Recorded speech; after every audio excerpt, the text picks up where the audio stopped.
Assalamualaikum warahmatullahi wabarakatuh. Perkenalkan, nama saya Muhammad Ade Putra dengan NIM 2105829, Prodi Pendidikan Sosiologi, mata kuliah Administrasi dan Supervisi Pendidikan. Senang rasanya bisa berjumpa dengan kawan-kawan walaupun masih dalam via online. Semoga kawan-kawan semua dalam keadaan sehat walafiat sehingga dapat menjalani proses pembelajaran. Nah, pada pertemuan kali ini saya akan menjelaskan beberapa konsep mengenai dasar administrasi pendidikan dan profesi. Poin pertama ialah konsep administrasi pendidikan. Mungkin seringkali kita mendengar administrasi di berbagai bidang, contohnya misalnya administrasi di bidang kedokteran, di bidang pelayanan, dan lain sebagainya. Nah, apa sih yang dimaksud administrasi? Administrasi menurut Hussein Usman merupakan suatu proses mengelola sumber daya 7M plus 1I. Nah, 7M tersebut yaitu manusia, money, uang, metode, mesin, marketing, pemasaran, material, materi, and minute atau waktu, plus 1I yaitu informasi. Nah, ke-7M plus 1I tersebut bertujuan untuk mencapai suatu tujuan secara efektif dan efisien. Nah, sedangkan administrasi menurut bahasa merupakan melayani atau membantu, yang dimana seorang administrasi yang disebut dengan administrator memberikan pelayanan prima. Nah, pelayanan prima ini bukan hanya sebatas memenuhi kewajibannya sebagai seorang administrator, tetapi memberikan pelayanan yang terbaik atau tertinggi yang menjadi sumber kepuasan bagi customer. Administrasi juga disebut juga sebagai ilmu atau seni mengelola sumber daya 7M plus 1I yang tadi. Segenap proses penyelenggaraan dalam setiap usaha kerjasama sekelompok manusia untuk mencapai tujuan bersama. Mungkin seringkali kita mendengar kata administrasi pendidikan dan manajemen pendidikan. Keduanya mungkin dikaitkan atau bahkan disamaratakan kedua hal tersebut. Padahal keduanya adalah sesuatu yang berbeda. Mungkin persamaan keduanya terletak pada keduanya administrasi dan manajemen pendidikan sama-sama mengatur dan mengurus, yaitu lembaga-lembaga untuk mencapai tujuan. Sedangkan perbedaannya bahwa administrasi lebih cocok digunakan pada lembaga-lembaga pemerintah yang mengutamakan kepentingan sosial, sedangkan manajemen cocok untuk lembaga swasta yang lebih mengutamakan kepentingan komersial. Nah, jadi jelas bahwa administrasi ini lebih ke non-profit orientasi, tidak mencari keuntungan, atau bahkan bisa disebut juga administrator atau leader, seorang pemimpin.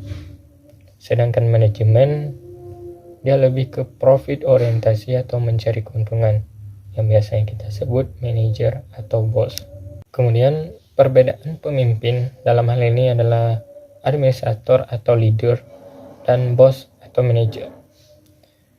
Pemimpin tugasnya ialah melatih dengan niat yang baik, menciptakan kebanggaan bukan buat dirinya sendiri tetapi buat lembaga, berkata kita. Nah, dari berkata kita itu nampak bahwa seorang pemimpin tidak membanggakan dirinya sendiri tapi lebih ke kepentingan bersama, kemudian memecahkan masalah, tunjukkan caranya, dan melayani orang. Berbeda halnya dengan bos yang lebih memerintah, ingin berkuasa, menciptakan rasa takut sehingga anak buahnya lebih tunduk kepada si bos tersebut, kemudian berkata saya, yang kita bisa simpulkan bahwa lebih ke membanggakan diri sendiri daripada kepentingan bersama, kemudian suka menyalahkan menggunakan orang menasihati berkata pergiku. Nah, tujuan bos ialah bagaimana tujuan tercapai, keuntungan meningkat, bagaimana tidak rugi. Berbeda dengan halnya dengan leader yang lebih mengutamakan kepentingan bersama. Nah, jelas bahwa pendidikan ialah sebuah media atau tempat untuk menciptakan seorang leader, bukan bos. Kemudian apa sih yang menjadi tujuan dan manfaat kita mempelajari administrasi pendidikan? Yang pertama ialah bertujuan untuk PMB yang pakai MB atau bermakna untuk peserta didik yang ingin mengembangkan dirinya dalam hal menguasai cara mengelola 7M plus 1I tadi, sehingga tercapainya tujuan pendidikan yang menghasilkan pendidikan yang bermutu, merata, dan relevan, sehingga meningkatkan citra positif baik di kalangan masyarakat maupun di kalangan mahasiswa tersebut.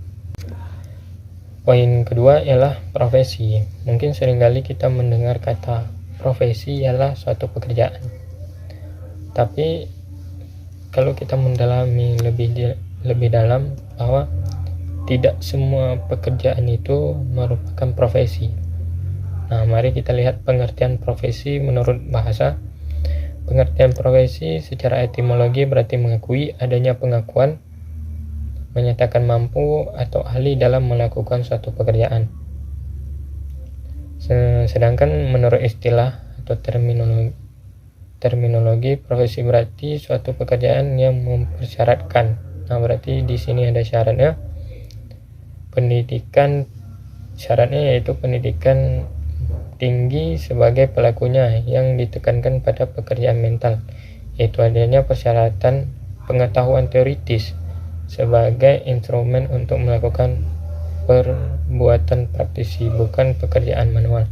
Nah, berarti nampak bahwa profesi itu diharuskan untuk menjalani suatu pendidikan, kemudian ada teoritis, ada teorinya yang dapat menjadi acuan dalam profesi tersebut. Profesi adalah suatu pekerjaan yang dalam melaksanakan tugasnya memerlukan atau menuntut keahlian, menggunakan teknik-teknik serta dedikasi yang tinggi. Kalian ini didapat tentunya dengan pelatihan, baik itu pelatihan pendidikan, baik itu formal maupun informal, dan dalam jangka waktu yang lama. Seperti contoh halnya kita yang sedang menjalani masa perkuliahan S1, mungkin dalam menjalani perkuliahan ini mencapai waktu 4 tahun atau maksimalnya 7 tahun. Seperti yang saya jelaskan tadi, profesi adalah pekerjaan, namun tidak setiap pekerjaan ialah profesi. Profesi mempunyai karakteristik sendiri yang membedakan dari pekerjaan lainnya. Seperti yang telah saya jelaskan tadi, profesi itu yang pertama harus menjalankan yang namanya pendidikan, terus ada teorinya, terus ada teknik-tekniknya, serta dedikasi yang tinggi. Kemudian ciri-ciri profesi yang pertama ialah profesi itu memiliki fungsi dan signifikasi sosial bagi masyarakat. Yang kedua, profesi menuntut keterampilan tertentu yang diperoleh melalui proses pendidikan seperti yang saya jelaskan tadi, dan pelatihan cukup yang dilakukan oleh lembaga pendidikan yang akuntabel dapat dipertanggungjawabkan. Jadi ada tanggung jawabnya, seperti ada teorinya, teknik-tekniknya, dan lain sebagainya.